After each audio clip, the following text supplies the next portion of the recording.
मैं एक powerful rich family के वारिस के रूप में 15 साल की उम्र से ही फैमिली बिजनेस संभालने लगा था। 17 साल की उम्र में मैंने फैमिली एंटरप्राइज को 100 बिलियन तक पहुंचा दिया था और 19 साल की उम्र में तो ग्रुप के सबसे कोर बिजनेस को भी कंट्रोल करने लगा था। लेकिन मेरे और मेरे ट्विन भाई के 20वें बर्थडे बैंकेट वाले दिन, जो कि ग्रुप हैंडओवर का दिन भी था, दादाजी ने फैमिली हेड की पहचान वाली पर्पल सैंडलवुड सील उस यूजलेस बड़े भाई को दे दी जो सिर्फ खाना पीना और मौज करना जानता था। और मैं उसे प्राउडली वो सील लेते हुए देख रहा था। वो फेक तरीके से मेरे कंधे पर हाथ रख रहा था और मेरी फियांसे भी शर्मेट हुए उसे टोस्ट कर रही थी। तब मुझे समझ आया कि ये लोग सिर्फ सो कॉल्ड एल्डेस्ट ग्रैंडसन को ही वैल्यू देते हैं। अगर ऐसा है तो मैंने वहीं अनाउंस कर दिया कि मैं इनहेरिटेंस राइट्स छोड़ रहा हूं और अपने हाथों से बनाई हुई पूरी कोर टीम को लेकर जा रहा हूं, जो बिल्कुल नॉर्मल है। जी फैमिली के ओल्ड मैंशन के बैंक्वेट हॉल में क्रिस्टल शैंडलियर की रोशनी हर किसी के चेहरे को फेक और ब्लर्ड बना रही थी। आज मेरा और मेरे भाई जी यांग का 20वां बर्थडे था और ग्रुप हैंडओवर का दिन भी था। मुझे बचपन से ही वारिस की तरह ट्रेन किया गया था। सभी को लगता था कि आज रात दादाजी फैमिली हेड की पोजीशन मुझे देंगे। मैं वाइन ग्लास पकड़े हुए प्रॉपर स्माइल के साथ सबकी विशेष एक्सेप्ट कर रहा था। स्टेज पर फोर्थ आंट ओपनिंग स्पीच दे रही थी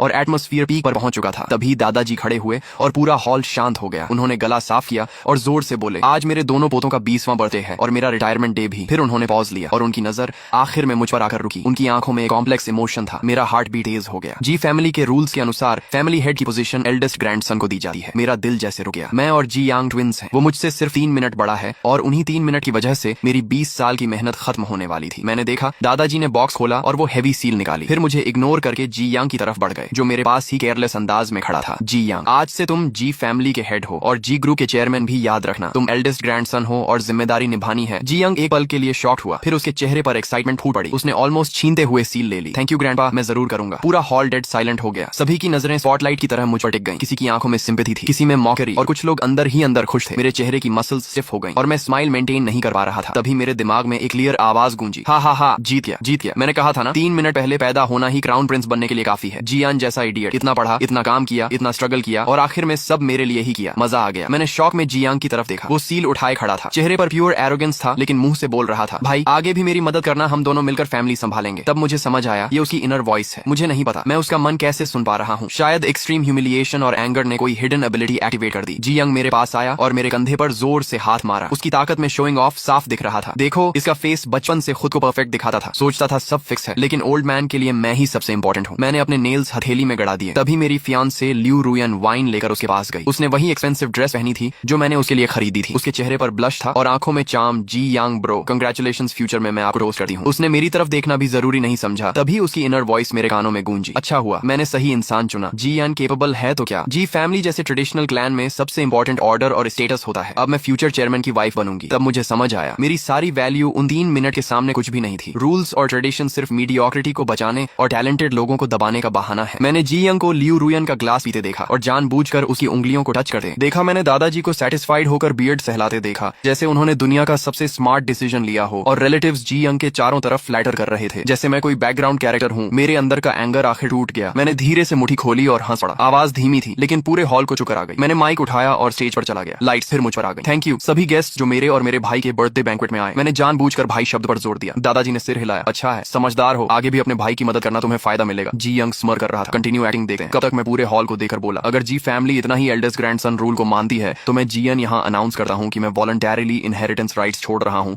और जी ग्रुप से क्लीन एग्जिट ले रहा हूँ। पूरा हॉल शॉक में जम गया। दादाजी गुस्से में खड़े हुए, तुम क्या कह रहे हो। लेकिन मैंने उन्हें इग्नोर किया और आगे बोला, लॉन्च प्रोजेक्ट जिसे मैंने पर्सनली बनाया और लीड किया, उसके सारे डेटा, क्लाइंट रिसोर्सेज और अगले 3 साल की प्लानिंग मेरी पर्सनल इंटेलेक्चुअल प्रॉपर्टी है, इसलिए पूरी कोर टीम मेरे साथ जाएगी। इतना कहकर मैंने माइक फेंका और बाहर निकल गया। जी यंग के पास से गुजरते हुए मैंने उसकी पैनिक वॉइस सुनी, क्या वो टीम लेकर जा रहा है। लॉन्च प्रोजेक्ट क्या है, ये तो कंपनी प्रोजेक्ट था नहीं। उसे जाने नहीं दे सका। वो मुझे रोकना चाहता था, लेकिन मैंने बस कोल्ड नजर से कहा, फैमिली हेड प्लीज बिहेव। मेरे पीछे हॉल के दूसरे कोने में मेरा असिस्टेंट लिंजो खड़ा हुआ। उसने कोट उठाया और काल्मली बोला, जी बॉस जा चुके हैं, हम यहाँ क्या कर रहे हैं, सामान पैक करो, कल नए ऑफिस में रिपोर्ट करना है। तभी 2 टेबल्स पर बैठे 20 से ज्यादा लोग तुरंत खड़े हो गए। ये टेक्निकल, मार्केटिंग और प्रोजेक्ट डिपार्टमेंट्स के सारे कोर मेंबर्स थे और बिना पीछे देखे मेरे पीछे चल दिए। पूरा हॉल फिर डेड साइलेंट हो गया। सिर्फ जी यांग के हाथ में सील और दादाजी का डार्क चेहरा बचा। मैं मेंशन से बाहर आया। ठंडी हवा ने अंदर की सफोकेटिंग परफ्यूम स्मेल हटा दी। लिंजो ने कोट पहनाया। जी बॉस कार रेडी है। मैं बैक सीट में बैठ गया। बाकी कोर मेंबर्स भी दूसरी कार्स में बैठ गए। किसी ने कुछ नहीं पूछा, क्योंकि ये लोग मैंने खुद रिक्रूट किए थे। हमने साथ में काउंटलेस स्लीपलेस नाइट्स बिताई थी और इम्पॉसिबल प्रोजेक्ट्स कंप्लीट किए थे। हमारा trust normal boss employee relation से कहीं ज्यादा था। कार रिच एरिया से बाहर निकल रही थी। मैं रियर व्यू मिरर में मैंशन को छोटा होते देख रहा था। तभी फोन वाइब्रेट हुआ। ग्रैंडपा का कॉल था। मैंने तुरंत कट करके ब्लॉक कर दिया। फिर जी यंग का कॉल आया। जी यंग पागल हो गया है क्या, तुरंत वापस आ। जी फैमिली हेड अपनी लैंग्वेज संभालो, अब हम भाई नहीं सिर्फ बिजनेस राइवल्स हैं। राइवल्स तुम मेरे सामने क्या हो, जो कुछ भी पहनते हो और खर्च करते हो सब जी फैमिली का है। मैंने तुम्हारे सारे कार्ड्स बंद करवा दिए, अब अपनी टीम को कैसे खिलाओगे? थैंक्स रिमाइंडर, लेकिन मेरी ओन अर्निंग्स और इन्वेस्टमेंट्स मुझे नई शुरुआत के लिए काफी हैं। इतना कहकर मैंने कॉल काट दिया। जी यंग नहीं जानता था कि मैं 18 साल की उम्र से सीक्रेटली इन्वेस्टमेंट कर रहा था और मेरे पास ऑलरेडी स्ट्रॉन्ग स्टार्टअप फंड था। मैं कभी पूरी उम्मीद किसी और पर नहीं रखता था, चाहे वो फैमिली ही क्यों ना हो, और आज साबित हो गया मैं सही था। तभी लियू रुयान का भी कॉल आया। जियान प्लीज इंपल्सिव मत बनो, ग्रैंडपा बूढ़े हैं, तुम वापस आकर अपोलोजाइज कर दो, अभी भी सब ठीक हो सकता है। मैंने कोल्ड आवाज में कहा। जब तुम जी यंग को टोस्ट कर रही थी तब तुम्हें ये सब याद नहीं आया होगा। वो एक पल के लिए चुप हो गई, फिर बोली, मैं एटमॉस्फेयर काल्म करने की कोशिश कर रही थी। तुम जानते हो मैं सिर्फ तुमसे प्यार करती हूँ। मैंने हंसते हुए कहा, अब तुम अपना प्यार नए फैमिली हेड को दे सकती हो, हमारे बीच सब खत्म हो चुका है। मैंने उसका नंबर भी ब्लैकलिस्ट कर दिया। दुनिया आखिर शांत हो गई। तभी लिंजो ने आगे से टैबलेट पकड़ाया। जी बॉस, ये हमारी टीम द्वारा ओवरनाइट तैयार किया गया लॉन्च प्रोजेक्ट का फ्यूचर प्लान और न्यू कंपनी रजिस्ट्रेशन प्रोसेस है, आप देख लीजिए। मैंने टैबलेट लिया, ऊपर लिखा था company name new start tech. मेरी ठंडी पड़ चुकी आंखों में फिर से एक स्पार्क लौट आया और मैंने धीरे से कहा, हाँ यही होगा हमारा नया बिगिनिंग। अगले ही दिन पूरा बिजनेस सर्कल हिल गया। जी फैमिली के जीनियस सेकंड ग्रैंडसन जीएन के ग्रुप छोड़ने की खबर वाइल्ड फायर की तरह फैल गई। काउंटलेस मीडिया कंपनीज और बिजनेस फोरम्स पर इसी की चर्चा होने लगी। कुछ लोग बोले मैं इंपल्सिव हूँ, कुछ ने कहा मैं एरोगेंट हूँ, लेकिन इंडस्ट्री के असली लोग जानते थे कि लॉन्च प्रोजेक्ट और कोर टीम का असली दिमाग कौन था। उसी दोपहर new star tech officially register हो गई और हमने एक छोटे लेकिन हाई टेक ऑफिस में काम शुरू कर दिया। दूसरी तरफ जी ग्रुप के अंदर केओस शुरू हो चुका था, क्योंकि जिन प्रोजेक्ट्स पर कंपनी की फ्यूचर ग्रोथ डिपेंड थी उनके सारे की सिस्टम्स और प्लानिंग मेरे कंट्रोल में थे। जी यंग पहली बार समझ रहा था कि फैमिली सील लेना और एम्पायर चलाना दोनों अलग चीजें हैं। हमने अपने कोर प्रोडक्ट यानी एक बिल्कुल नए स्मार्ट होम कंट्रोल सिस्टम को ऑप्टिमाइज और अपग्रेड करना शुरू किया और उसे मार्केट में जल्दी लॉन्च करने की तैयारी करने लगे। ये वही प्रोडक्ट था जो पहले जी ग्रुप का अगले हाफ ईयर का सबसे बड़ा प्रोजेक्ट था, लेकिन अब यही हमारी शिंची टेक का पहला बड़ा हथियार बनने वाला था। दूसरी तरफ जी ग्रुप पूरी तरह केओस में बदल चुका था। जी यांग ने हाई सैलरी देकर जिन सो कॉल्ड एक्सपर्ट्स को हायर किया था वो चीहांग प्रोजेक्ट के छोड़े हुए हाफ फिनिश कोड को देकर बिल्कुल हेल्पलेस हो गए। मीटिंग में वो जी यंग के सामने बड़ी बड़ी बातें करने लगे। मेरी राय में प्रीवियस टीम का कोड स्ट्रक्चर पूरा गार्बेज है, अनरियलिस्टिक है और इसमें कोई कमर्शियल वैल्यू नहीं है। हाँ, इसकी बॉटम लॉजिक में ही प्रॉब्लम है। हम रिकमेंड करते हैं कि इसे पूरी तरह फिर से बनाया जाए। मैं अंदर से मिली रिकॉर्डिंग सुनकर हंस पड़ा। उन्हें कोड समझ नहीं आया तो उसे गार्बेज बोल दिया और जी यांग जैसे फूल ने उनकी बात पर भरोसा भी कर लिया। उसकी इनर वॉइस गूंज रही थी तो एनिमी ने इतनी मेहनत करके बस ऐसा गार्बेज बनाया था और मैं उसे ट्रेजर समझ रहा था। ठीक है, सब तोड़कर फिर से शुरू करो, मैं उन्हें दिखाऊंगा असली जीनियस कौन है। फिर जी यांग ने तुरंत साइन करके नई टीम का प्रपोजल अप्रूव कर दिया और हमारे ऑलरेडी 90% कंप्लीट प्रोजेक्ट को छोड़कर